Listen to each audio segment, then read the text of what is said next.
Hi, friends. Welcome back to our Upland Terrace Library. And today I wanted to read a book that I have loved since I was a child. It's called Bread and Jam for Frances.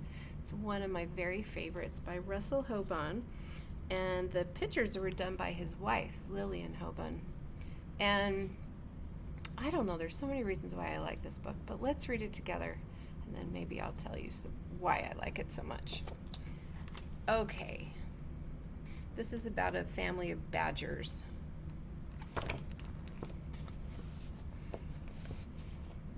It was breakfast time, and everyone was at the table.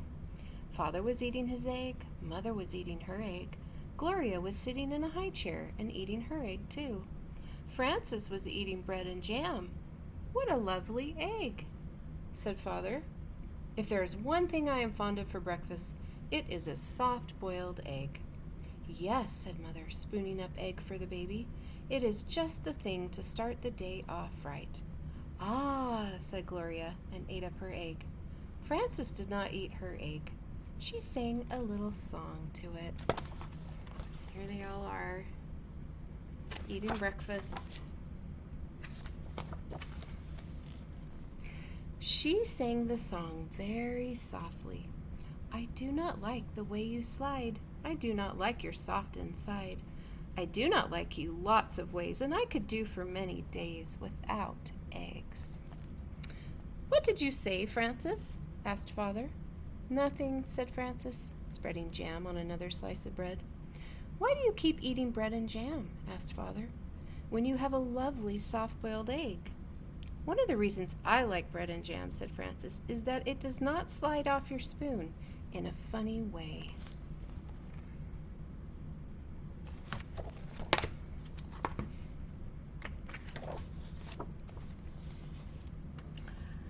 Well, of course, said Father. Not everyone is fond of soft-boiled eggs for breakfast, but there are other kinds of eggs.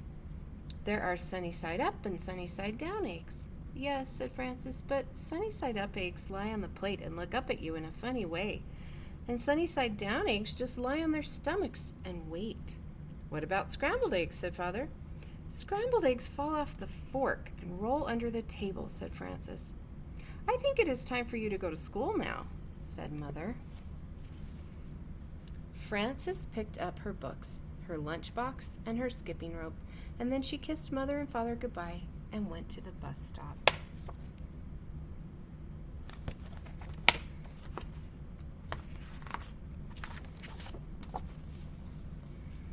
While she waited for the bus, she skipped and sang. Jam on biscuits, jam on toast. Jam is the thing that I like most. Jam is sticky, jam is sweet. Jam is tasty, jam's a treat. Raspberry, strawberry, gooseberry. I'm very fond of jam. That evening for dinner, Mother cooked breaded veal cutlets with string beans and baked potatoes. Ah, said Father, what is there handsomer on a plate and tastier to eat than breaded veal cutlet? It is a nice dish, isn't it, said Mother. Eat up the string bean, Gloria. Oh, said Gloria, and ate it up. She'd already eaten her dinner of strained beef and sweet potatoes, but she liked to practice with the string bean when she could.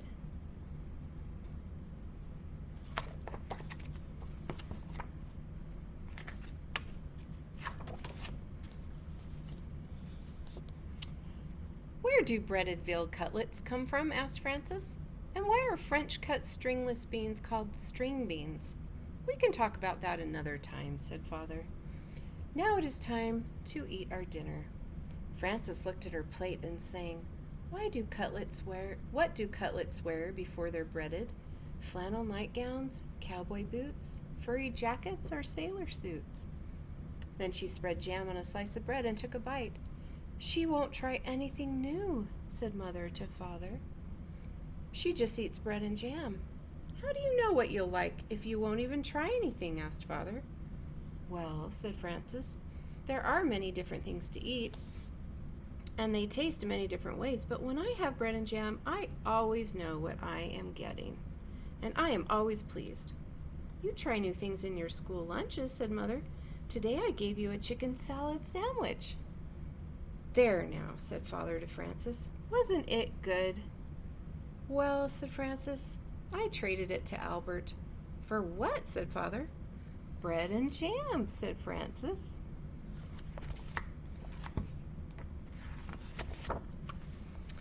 The next morning at breakfast, Father sat down and said, "Now I call that a pretty sight. Fresh orange juice and poached eggs on toast. There's a proper breakfast for you." "Thank you for saying so," said Mother. "Poached eggs on toast do have a cheery look, I think." Frances began to sing a poached egg song. "Poached eggs on toast, why do you shiver with such a funny little quiver?" Then she looked down and saw that she did not have a poached egg. "I have no poached egg," said Frances. "I have nothing but orange juice." "I know," said Mother. "Why is that?" said Frances. "Everybody else has a poached egg. Even Gloria has a poached egg, and she is nothing but a baby." "But you do not like eggs," said Mother, "and that is why I did not poach one for you. Have some bread and jam if you are hungry." So Frances ate bread and jam and went to school.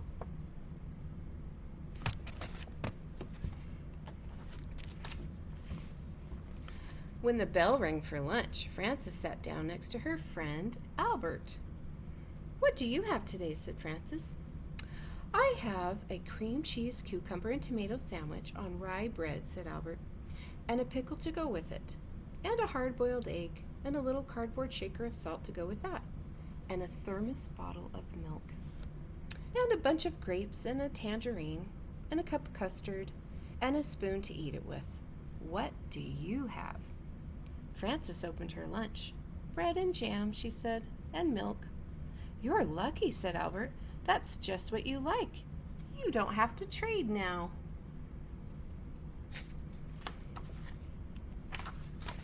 "That's right," said Frances. "And I had bread and jam for dinner last night and for breakfast this morning." "You certainly are lucky," said Albert. "Yes," said Frances. "I'm a very lucky girl, I guess. But I'll trade you if you want to." "That's all right," said Albert. "I like cream cheese with cucumbers and tomatoes on rye." Albert took 2 napkins from his lunchbox and tucked one napkin under his chin. He spread the other one on his desk like a tablecloth. He arranged his lunch neatly on the napkin. With his spoon, he cracked the shell of the hard-boiled egg. He peeled away the shell and bit off the end of the egg. He sprinkled salt on the yolk and set the egg down again. He unscrewed his thermos bottle cup and filled it with milk. Then he was ready to eat his lunch. He took a bite of sandwich, a bite of pickle, a bite of hard-boiled egg, and a drink of milk. And then he sprinkled more salt on the egg and went around again.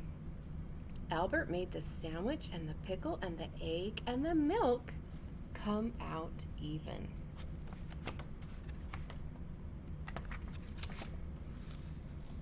He ate his bunch of grapes and his tangerine, and then he cleared away the crumpled up wax paper, the eggshell and the tangerine peel.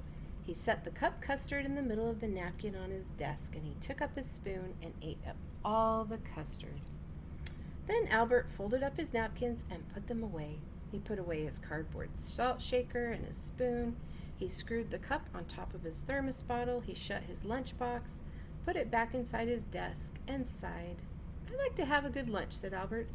Frances ate her bread and jam and drank her milk. Then she went out to the playground and skipped rope. She did not skip as fast as she had skipped in the morning, and she sang, "Jam in the morning, jam at noon, bread and jam by the light of the moon. Jam is very nice."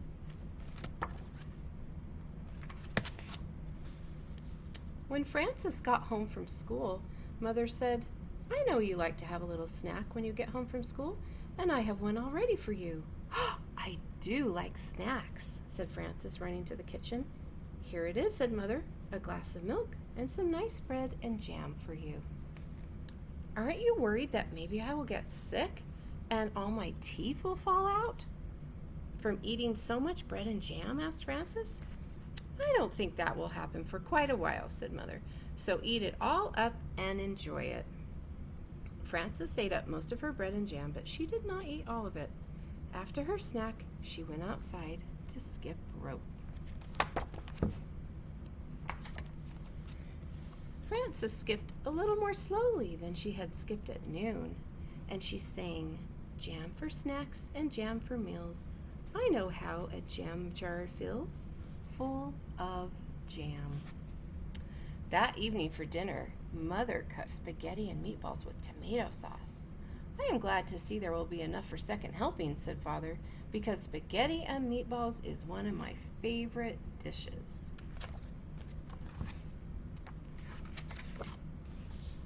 "Spaghetti and meatballs is a favorite with everybody," said Mother. "Try a little spaghetti, Gloria." "Mmm," said Gloria, and tried the spaghetti. Frances looked down at her plate and saw that there was no spaghetti and meatballs on it. There was a slice of bread and a jar of jam. Frances began to cry. "My goodness," said Mother. "Frances is crying." "What is the matter?" asked Father. Frances looked down at her plate and sang a little sad song. She sang so softly that Mother and Father could scarcely hear her. "What I am is tired of jam." "I want spaghetti and meatballs," said Frances. "May I have some, please?" "I had no idea you liked spaghetti and meatballs," said Mother.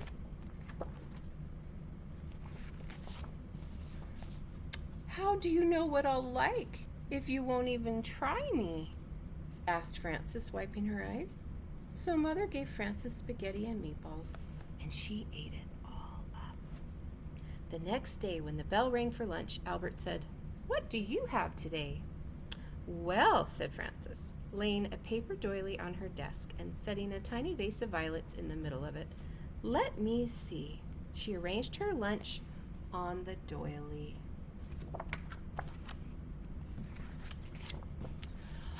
"I have a thermos bottle with cream of tomato soup," she said, "and a lobster salad sandwich on thin slices of white bread. I have celery, carrot sticks, and black olives, and a little cardboard shaker of salt for the celery, and 2 plums and a tiny basket of cherries, and vanilla pudding with chocolate sprinkles and a spoon to eat it with." "That's a good lunch," said Albert.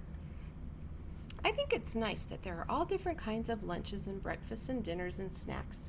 I think eating is nice." "So do I," said Frances. And she made the lobster salad sandwich, the celery, the carrot sticks, and the olives come out even. And I love this book. I think when I was growing up, I loved the idea of being able to pull out an amazing lunch like that at lunchtime and show all my friends with a little doily and flowers. And I loved hearing the description of all the food. Of course, I never had a lunch like that. But I loved reading about it, and I loved how sometimes we only eat something we like and then we don't try anything else. But if we try something new, we might like it. So that is Bread and Jam for Frances. I hope you liked it, and